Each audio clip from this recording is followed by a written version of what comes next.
السلام علیکم دوستو. کیا آپ جانتے ہیں کہ سر سید احمد خان کون تھے اور ان کی زندگی اور ان کے کاموں کے بارے میں جاننے کا سب سے بہترین، سب سے اوتھینٹک سورس کیا ہے؟ اگر آپ کسی کتاب کے بارے میں سوچ رہے ہیں تو کیا آپ اس کتاب کا نام جانتے ہیں؟ سر سید کی زندگی پر لکھی جانے والی سب سے معتبر اور جس پر آپ یہ تمام کتابیں جس کو سورس مان کے لکھی جا رہی ہیں، اس کتاب کا نام ہے حیات جاوید.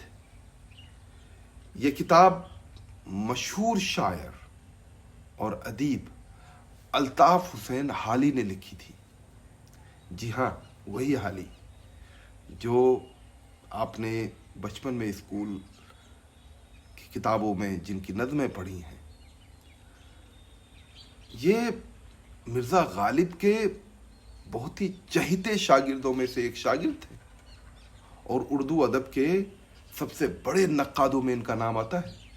حالی نے اپنی زندگی کا ایک بڑا حصہ سر سید کے ساتھ گزارا اور ان کی شخصیت اور ان کی خدمات اور ان کے افکار کو بہت ہی قریب سے دیکھا. سر سید کے تعلیمی مشن کے سب سے بڑے ساتھیوں میں اگر کسی کا نام ہے تو وہ الطاف حسین حالی کا ہے. حیات جاوید کو حالی نے 1901 میں شائع کیا اور یہ سر سید احمد خان کی زندگی کا ایک طرح سے سمجھیے کہ مکمل احاطہ کرتی ہے. اس کتاب میں حالی نے سر سید کے تعلیمی، سر سید کی سماجی، سر سید کے ادبی اور دیگر تمام کارناموں کا بہت ہی تفصیلی سے جائزہ لیا ہے، جس سے ہمیں سر سید کے مشن، ان کے تعلیم میں کام کرنے کا طریقہ اور سب سے بڑی بات کہ سر سید کا ویژن، ان کا خواب کہ ان کا خواب کیا تھا، ان تمام چیزوں کا بہت ہی گہرائی سے، کافی تفصیل سے اگر اندازہ لگانا ہو تو ہمیں اس کتاب کے ذریعے سے اس کا اندازہ ہوتا ہے. یوں تو ہم تمام لوگ جانتے ہیں کہ سر سید احمد خان 17 اکتوبر 1817 کو دلی میں پیدا ہوئے. ان کا جو خاندان تھا وہ مغلیہ دربار سے وابستہ تھا اور ان کے آبا و اجداد اعلیٰ عہدوں پر، یعنی کہ مغلیہ سلطنت کا جو زوال پذیر جو سلطنت تھی اس کے اعلیٰ عہدوں پر جو ہے ان کے خاندان کے لوگ فائز تھے. سر سید کی ابتدائی تعلیم عام مسلمان بچوں کی طرح، ان کی تعلیم و تربیت بھی بہت ہی روایتی انداز میں، بہت ہی ایک جو اس وقت کا جو ایک بہترین انداز تھا کہ بچوں کو بہت ہی بنیادی تعلیم میں ان کی زبان دانی پہ کافی زور دیا گیا. فارسی کی تعلیم دی گئی، عربی زبان کی تعلیم دی گئی، میتھمیٹکس اور جو دیگر علوم ہوتے اس وقت، ان تمام چیزوں پر تعلیم ہی نہیں دی گئی بلکہ اس میں مہارت بھی دلائی گئی. وہ ایک باصلاحیت اور کافی ذہین طالب علم تھے جنہوں نے بہت ہی ابتدائی دور میں ہی کافی کچھ سمجھ لیا تھا اور ان تعلیم کو اس وقت کے مسلمانوں کے لیے لازمی قرار دیا جاتا تھا. ان کی عملی زندگی کا اگر ہم دیکھیں تو ان کی عملی زندگی کا آغاز برطانوی حکومت میں، بلکہ برٹش ایسٹ انڈیا کمپنی میں ملازمت سے ہوئی، جہاں انہوں نے عدالتی خدمات انجام دی.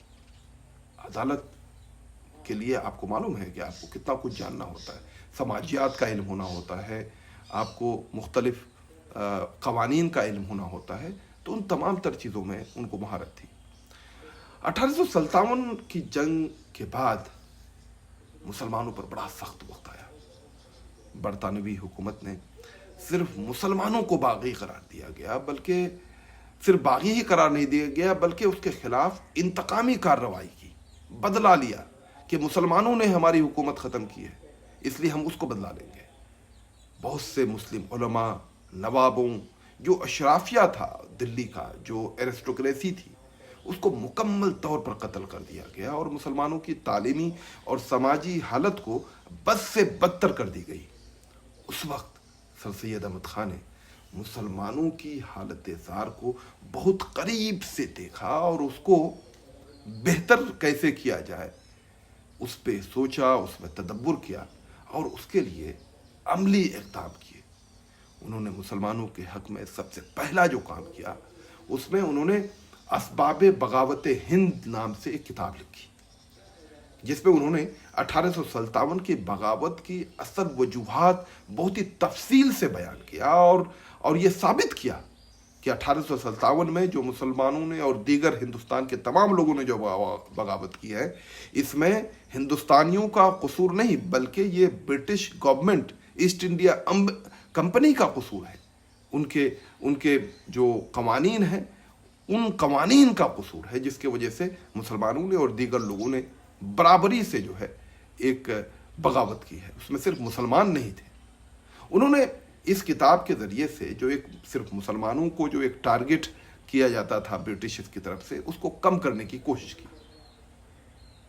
سر سید احمد خان کا ایک بڑا کارنامہ اس وقت سامنے آیا جب برطانیہ میں، یعنی کہ انگلینڈ کے ایک مصنف ولیم میور نام سے، حضور صلی اللہ علیہ وسلم کے خلاف ایک گستاخانہ کتاب لائف آف محمد لکھی۔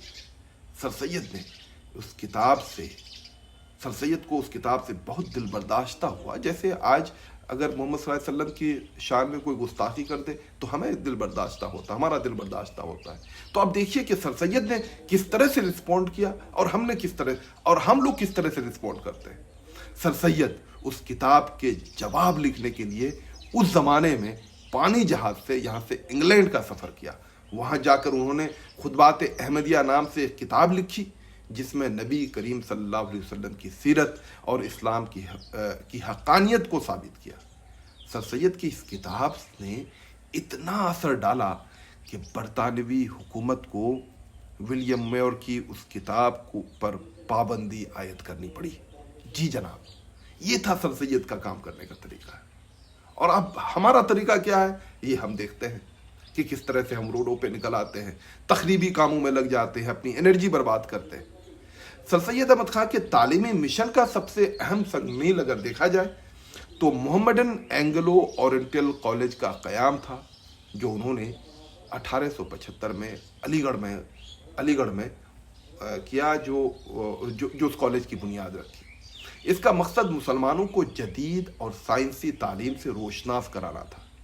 سر سید کا خواب تھا کہ مسلمان جدید علوم میں مہارت حاصل کریں تاکہ دنیا کے ساتھ قدم سے قدم ملا کر چل پائیں۔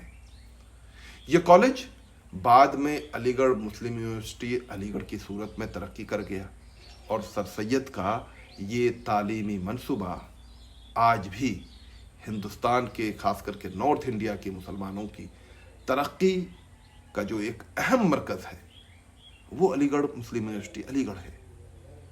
جو وہاں سے جو بچے تعلیم حاصل کرتے ہیں، وہ جو ہے ایک بہت بڑا رول ادا کرنے کا خواب تھا سر سید کا کہ وہ کریں گے۔ اب ہم کتنا کر رہے ہیں یہ تو ہم ہی جانتے ہیں۔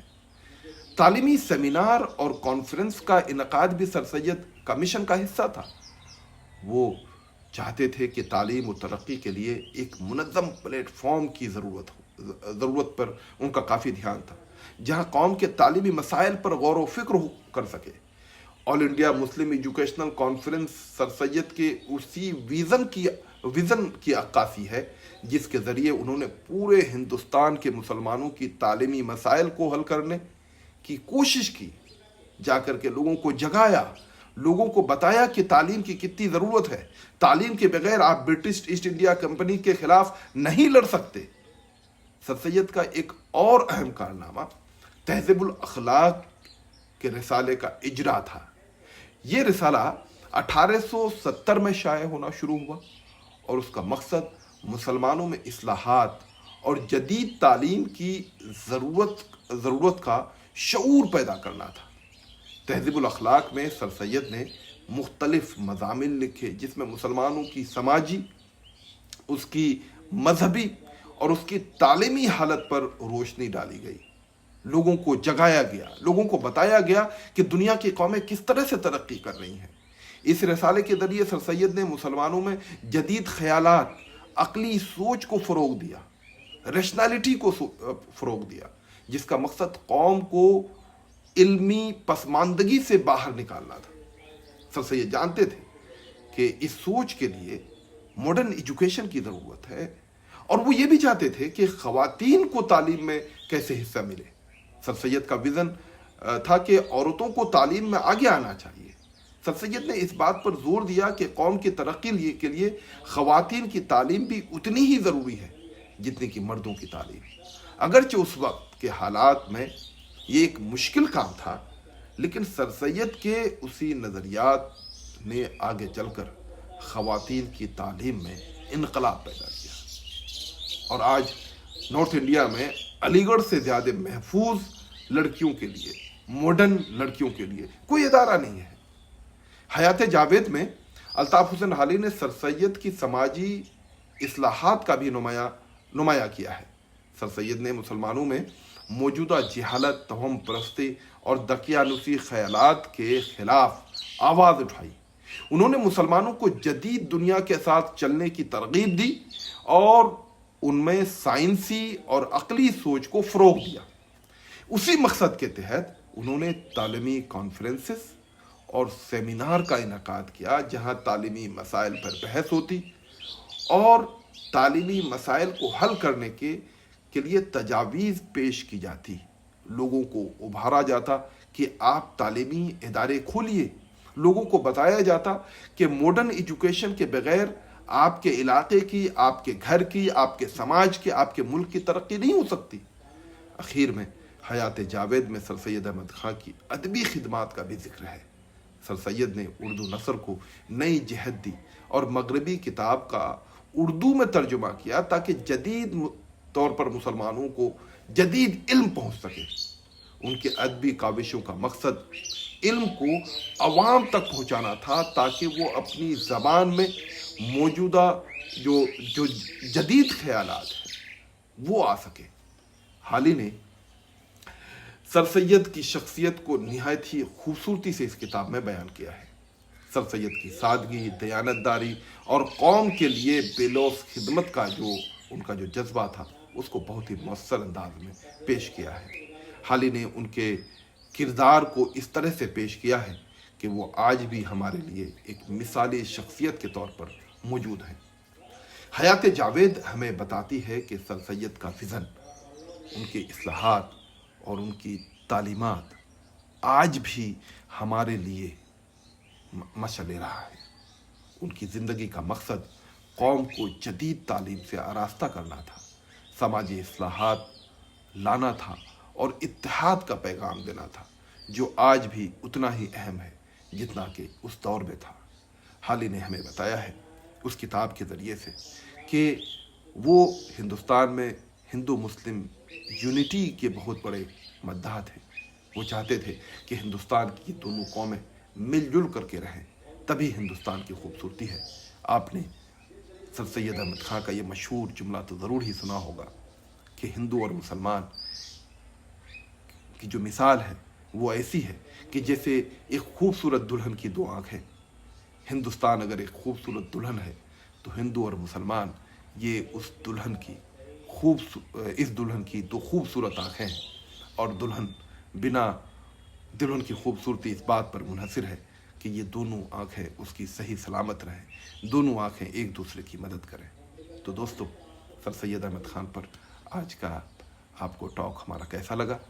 آپ ضرور ہمیں کامنٹ سیکشن میں جا کر کے بتائیے گا، اور کس طرح کے موضوعات پر ہم لوگ بات کر سکتے ہیں اس پہ بھی بتائیے گا، تاکہ ہم لوگ ریسرچ کر کے اس پہ اور بات کر سکیں، اور سماج میں ایک پوزیٹیو چینج تعلیم کو لے کر اور ہمارے ان لوگوں کو لے کر جنہوں نے تعلیم میں کام کیا ہے، ان کی زندگی سے اور ہم لوگ کیا سیکھ سکتے ہیں، اس پہ ہم تفصیلی بات کر پائیں۔ بہت بہت شکریہ۔